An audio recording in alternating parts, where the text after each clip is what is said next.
Welcome back to the Deep Dive. We're here again, ready to plunge into some fascinating sources. Today we're looking at the idea of ministry, and maybe not how you usually think about it. Right. Not just, the formal work someone does in a church. Exactly. We're digging into the book of Titus, and it seems to frame ministry more as, well, personal obedience, living out the word daily.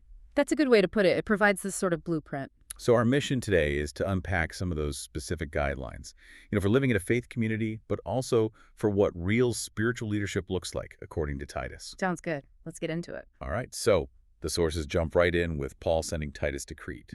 What was the main goal there for Titus, for that community?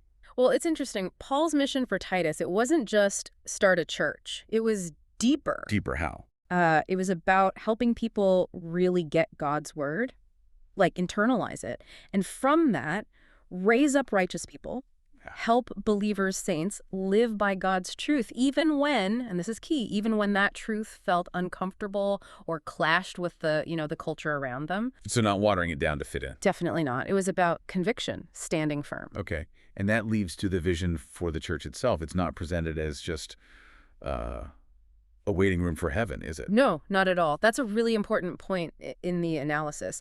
Paul sees the church as this precisely organized place. It has clear missions, clear roles, even qualifications. You mentioned an analogy. Yeah, the sources compare it to an aircraft carrier. Think about that. Okay. Everyone has a specific job, from the engine room to the flight deck.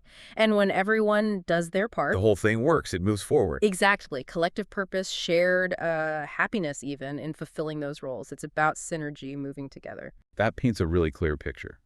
An aircraft carrier, huh? Makes sense.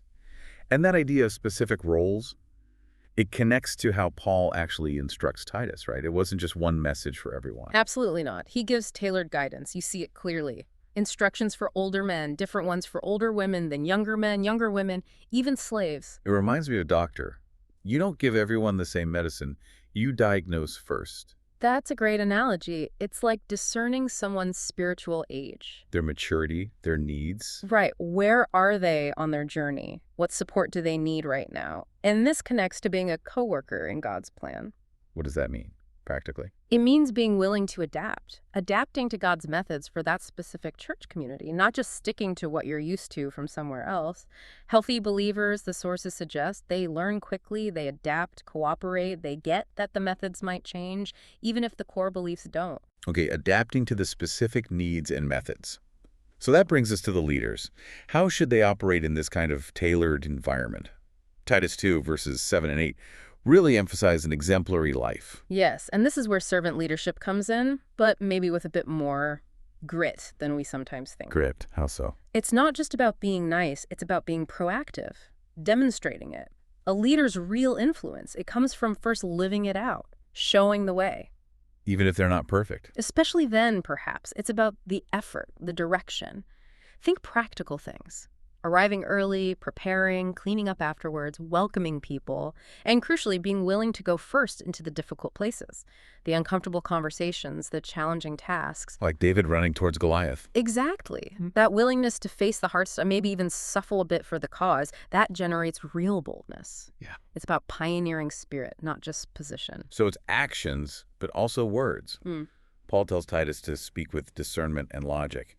That stood out to me. Not manipulating emotions, not relying on, mysterious feelings or signs.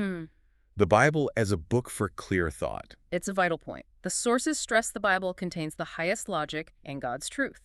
And often, people don't reject the Bible itself. They reject someone demanding blind belief without any logical explanation. Right. They push back against the lack of reason. Exactly. So the goal is to teach, to encourage, to lay out the truth clearly and logically, and then let people decide freely. It appeals to reason and spirit. Okay, so let's sort of wrap this up. We've dived into Titus. What's the core takeaway for us, for the everyday believer listening? What is ministry then? I think the main thing is ministry isn't some special category of religious work. It's about living your ordinary life, but doing it in obedience to God's word in all parts of it, and being willing to step up, to go first to those uncomfortable places when God's values lead you there. It's proactive faith in action. Living it out. Okay, so here's something to think about as we finish. Are you maybe postponing obedience? Pushing God's call down the priority list when something else feels more urgent? Just consider this idea. The gospel isn't only preached with words. It's preached maybe even more powerfully by feet and actions. What are your feet and actions saying today?